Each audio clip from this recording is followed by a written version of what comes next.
are you supporting your own day-to-day operations in the meantime? Are you working? Have you borrowed? Are you like, how does that work?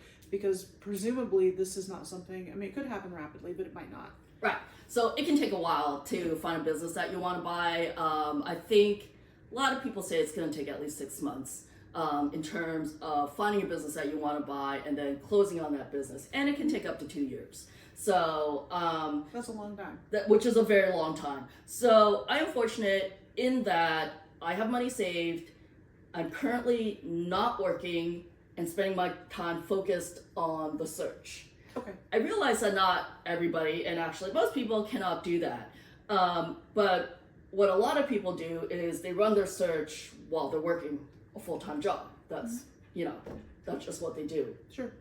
So keeping in mind your current situation where you've chosen to focus on this full-time, because that kind of is your job at this point, is That's searching right. for this business. If it takes 2 years, that seems like an eternity, but is there a point at which you decide, I've got to change directions because I'm not finding the type of business that I would really like, or it didn't meet my set of parameters that I've decided make it really ideal for me to acquire, or I just need to cut this and this is not going to work for me and I need to go and do something else? So how long, have you set any kind of milestone, or I don't know if it's a milestone, but at what point you've decided you're going to cut bait? Yeah. So I would say that I've given myself 6 months to find a business to purchase of the profile that I've been talking about. Okay. Senior services, based in the Southwest, certain profile that I'm looking for.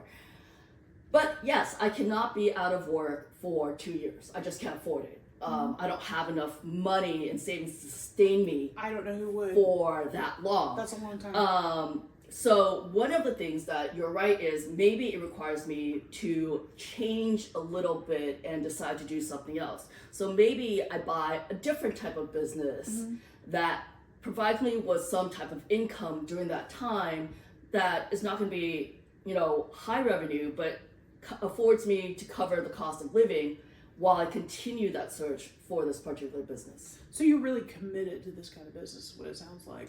That's where I think the opportunity is. Okay. So it's not a turnaround, as we would say. Oh, hell no. Okay. So you definitely are looking for a business that already has worked out the kinks, optimized their cash flows and their revenues, and operationally is good. You're not looking for a business where you would bring your operational experience and therefore improve that business, or get it back on its feet. Yeah, no. Okay. I 100% am not looking to do any type of turnaround.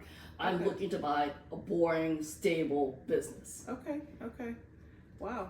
And so those are, again, this gets back to, I just didn't know that those things were out there and available for purchase, because I think of everything as a problem needing to be fixed. Right. So. I mean, if you look at, and this is very common in people who are starting to buy their first businesses, is like laundromats.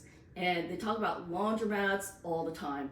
They talk about car washes. They talk about parking lots and ATM routes. These aren't exciting things, but they're stable income generating businesses. Right. So I think one of the tough things, again, in being in Northern California in the Valley, is everything is flashy and what's new and what's growing at 100%. But the fact is that most businesses aren't like that. Right. So you mentioned it's probably not going to be home health care, but like I said, I'd put that out there as as a broad category. Yep. Because in the healthcare space, most things are going to be paid for by some third party, either Medicare for seniors, largely, or self-funded, or some percentage of people that maybe have private insurance that are going to cover those things for seniors. There, of course, is a burgeoning area of services writ large for more affluent baby boomers, people my age that are looking now for, what am I going to do that I live alone with my dog and I get old, and what are the things I need? But are you also looking at those kinds of maybe I'd say new concepts in things that would be targeted at people, say, I don't know what the age is, 55 and over, 60 and over, I don't know what the demographic is specifically you're looking at, but what would be, have you looked at any of that things that just look like they're kind of crazy wackadoodle right now, but Nope. might get some feet. Okay. Absolutely not. Like tech-enabled businesses? Nope. Okay. What I am looking to do is what I would say is like these businesses that are fairly stable, have run for a long time. A lot of times they have not utilized things like technology and made those improvements. They don't do any type of marketing. They don't do ads, online ads, that type of thing. So it's an instance where you can go in and make those sort of immediate improvements. Okay. And maybe there's usage of software and AI that can improve and streamline the way that they run. So that is absolutely one way that we're looking to optimize when we go into these businesses. Okay, so not specifically turnaround, but you would look to potentially enhance revenues. Exactly. Even if it's already successful, just to make it more successful. Exactly. Okay, great. Following on with this being a new area of business in which you've not been involved in the past, do you have any worries about the healthcare space in general, either from a financing standpoint and just the cost of things in the U.S. or the way that services are paid for, or from a regulatory standpoint? Is there anything that kind of stands out in your mind that you lose sleep over as you're going into this? Not really. And the reason why is in defining what type of business I want to invest in and purchase, I've decided that I will not be taking any type of insurance. No Medicare, no Medicaid. It will be private payer. So that takes away a lot of the requirements, the regulations, and the things that you're referring to in terms of the healthcare space. So that it's more like a retail business in that case. So that's actually, to me, that makes a lot of sense, because that's the biggest fly in the ointment for American healthcare is the fact that you have a third party interjecting themselves, which makes things less efficient, more expensive. The service is not that good. Right. And it's just it's a middleman taking margin. So yeah, exactly. And you don't know your customer, I think, is the other issue. So that totally makes sense to me. I guess my last question, do you have a mentor or somebody that you can ask questions of or bounce ideas off of as you're kind of going through this? Because it seems like there are a lot of moving parts. I mean, it is something that to me would be quite daunting to go out and acquire a business, and there could be some gotchas, and I wouldn't really know what those were unless I had somebody who maybe been through this. And so is there anyone that you're working with, or do you plan to do that? Yeah, I think that has been a tough thing because, as we mentioned before, in our business school, no one talked about entrepreneurship through acquisition.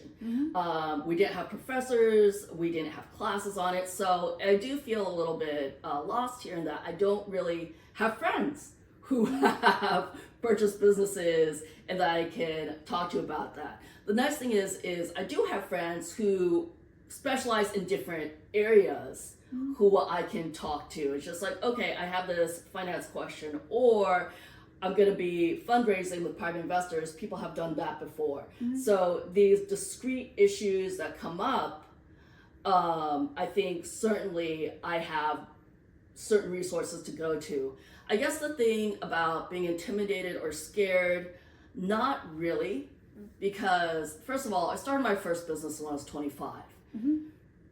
I should have been intimidated and scared too then. I really wasn't, because the arrogance of youth came into play. So I didn't know what I didn't know at that point in time.